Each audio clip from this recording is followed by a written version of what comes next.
तुम्हारे गिरेबान तक अगर कोई हाथ डालेगा तो वो हाथ को काटने की ताकत मजलिस इत्तेहादुल मुस्लिमीन के अंदर है। क्योंकि आज अगर वो राहुल गांधी तक पहुंच सकते हैं तो कल वो मेरे ख्याल बैरिस्टर असदुद्दीन अवैसी तक भी पहुंचने की हिम्मत रख सकते हैं। ये लड़ाई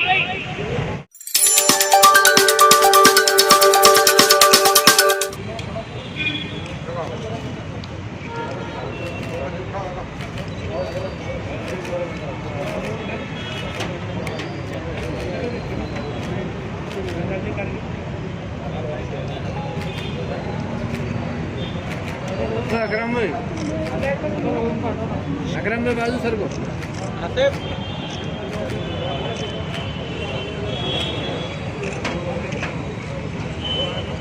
अरे सामने से मत लगा भाई।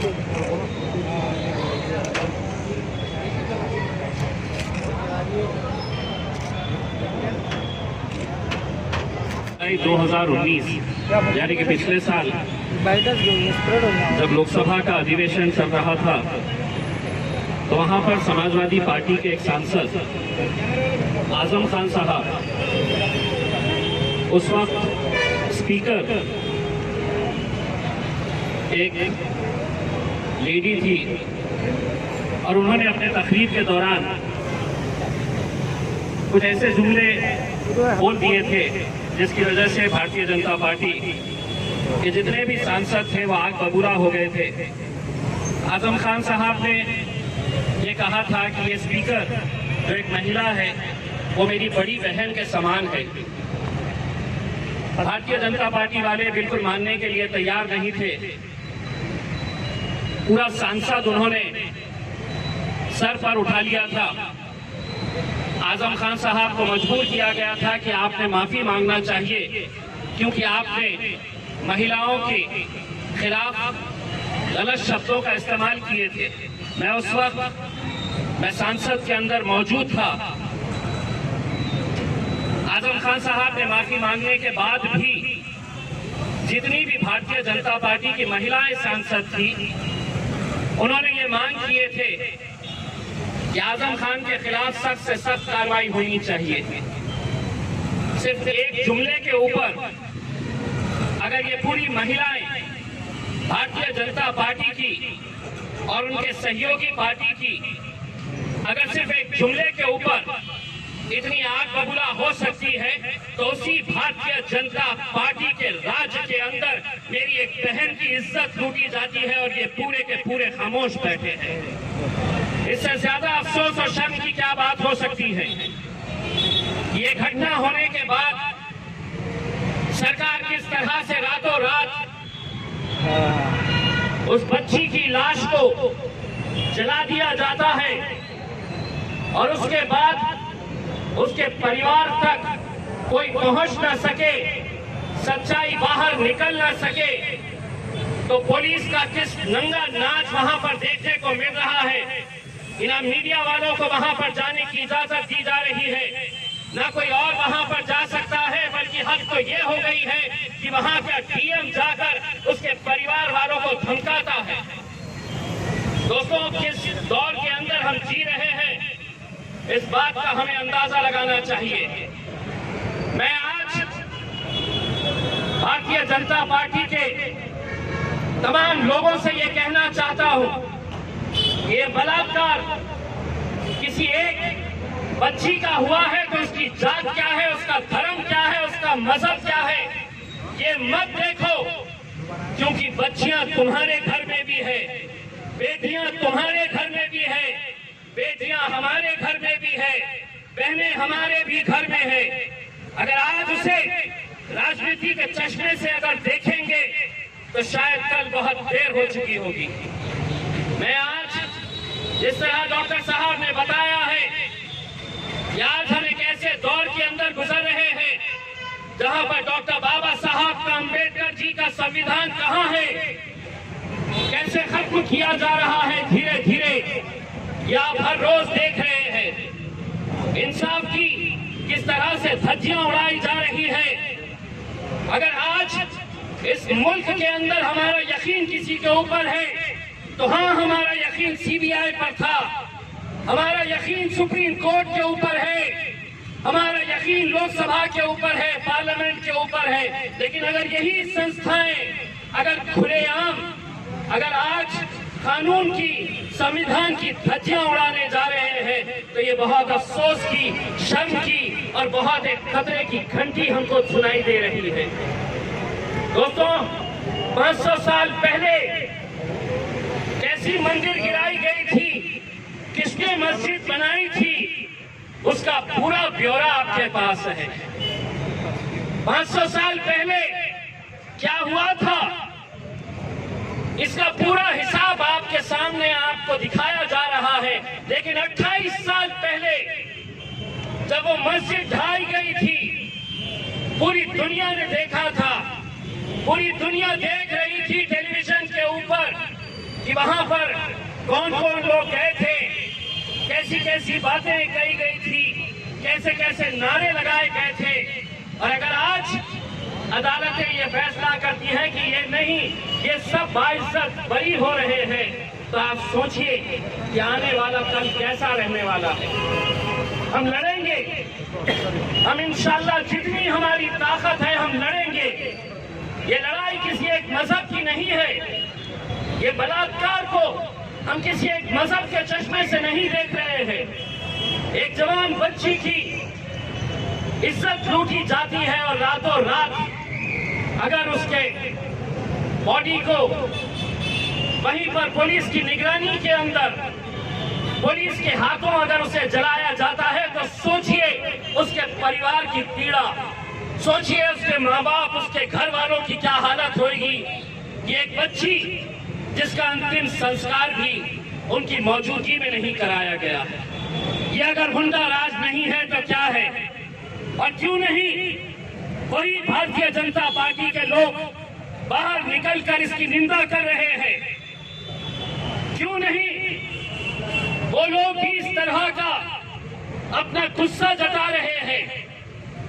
ये महज 40-50 लोग अगर हम यहाँ पर इकट्ठा हुए हैं तो सिर्फ इसलिए कि कल जब हमें परमिशन दी गई तो हमें बताया गया कि 20 लोग से ज्यादा नहीं रहने चाहिए, 30 लोग से ज्यादा नहीं रहने चाहिए। हम भी अगर चाहे तो आज औरंगाबाद शहर के तमाम जाति, धर्म और मजहब के लोग सड़कों के ऊपर निकल कर आएंगे। अगर इसी तरह की जुल्म और ज्यादतियां चलती रही तो हमारी भी बर्दाश्त करने की एक सीमा है। हम भी एक हद तक बर्दाश्त करेंगे, लेकिन जिस दिन हमारी बर्दाश्त करने की सीमा खत्म हो जाएगी तब हम भी सड़कों के ऊपर निकल आएंगे। जब हम देखेंगे कि जो कानून जिसकी जिम्मेदारी है रक्षा करना, अगर वही भक्षक हो जाएगा तो कहीं ना कहीं ये जनता को, समाज को सड़कों के ऊपर आना पड़ेगा।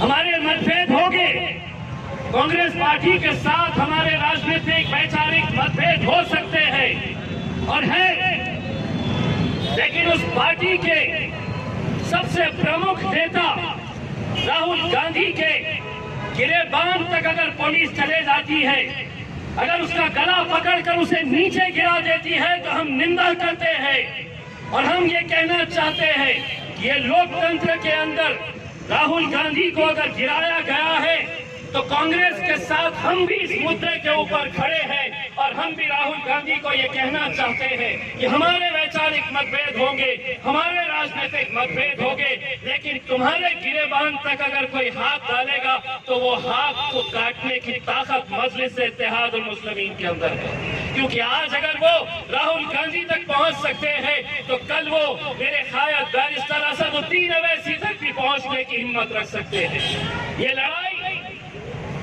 विचारों की, हमारे अलग अलग मतभेद हो सकते हैं, लेकिन आज इन मुद्दों के ऊपर हम सबको एक साथ मिलकर आने की जरूरत है।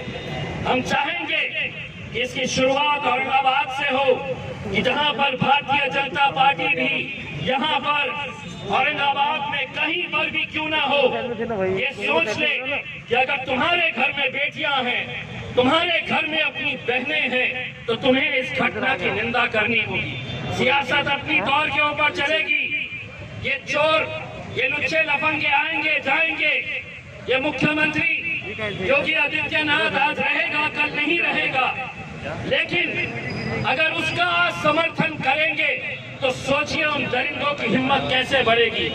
वो दरिंदों को लगेगा कि मुझे तो अगर सरकार की ताकत मेरे साथ में है तो मैं ऐसे ही बलात्कार करते जाऊंगा। और सिर्फ एक ही नहीं, यही मनीषा नाम की लड़की नहीं, हम राय रोज उत्तर प्रदेश के अंदर, बलरामपुर के अंदर, भदोही के अंदर हर रोज इस तरह की बलात्कार की घटनाएं हो रही हैं।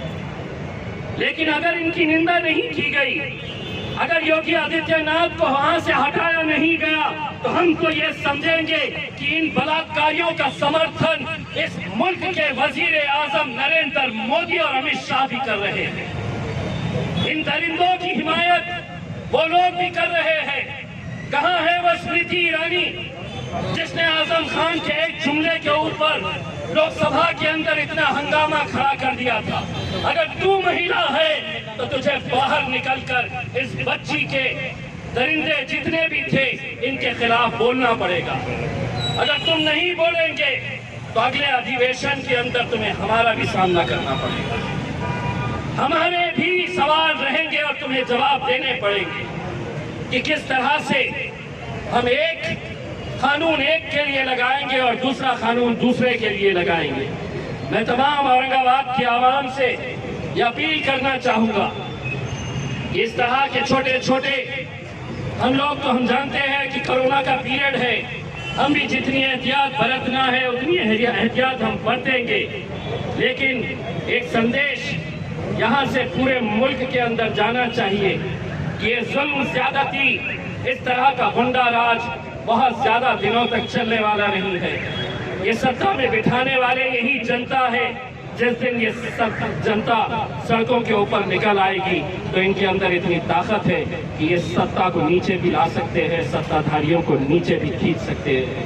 बस आप लोग यहाँ पर आए और एक ऐसे कार्यक्रम का एक हिस्सा बने जिसे देखकर सुनकर बहुत अफसोस होता है और इस बात का अंदाजा लगाया जा सकता है कि अगर अदालतें भी ऐसी फैसले देने लगे, अगर पुलिस इस तरह का काम करने लगे, अगर सीबीआई ये कहने लगे कि अब कुछ नहीं, तो सोचिए मुल्क कहाँ जा रहा है। दोस्तों, हिंदू, मुस्लिम, सिख, ईसाई, दलित जितने भी लोग हैं, हम सबको ये मुल्क बचाना है। ये मुल्क बचाने के लिए हम सबको एक साथ मिलकर आना है। इतनी भक्ति के अंदर मलिन मत हो जाओ। नरेंद्र मोदी साहब को अपना भगवान मत समझो। यही वजह है कि आज तुमने इतना ऊपर उसे चढ़ा दिया है कि उसे जमीन के अंदर क्या हो रहा है ये नजर नहीं आ रहा। इतनी ऊपर उसे पहुंचा दिया है कि खेत के अंदर एक जवान बच्ची को 4-4 दरिंदे नोचते हैं तो उसे वो नजर नहीं आता है। दोस्तों, सभी लोगों को, सभी भारतीयों को एक प्लेटफॉर्म के ऊपर आना पड़ेगा, तभी जाकर हम इन दरिंदों का मुकाबला कर सकेंगे। बहुत बहुत शुक्रिया।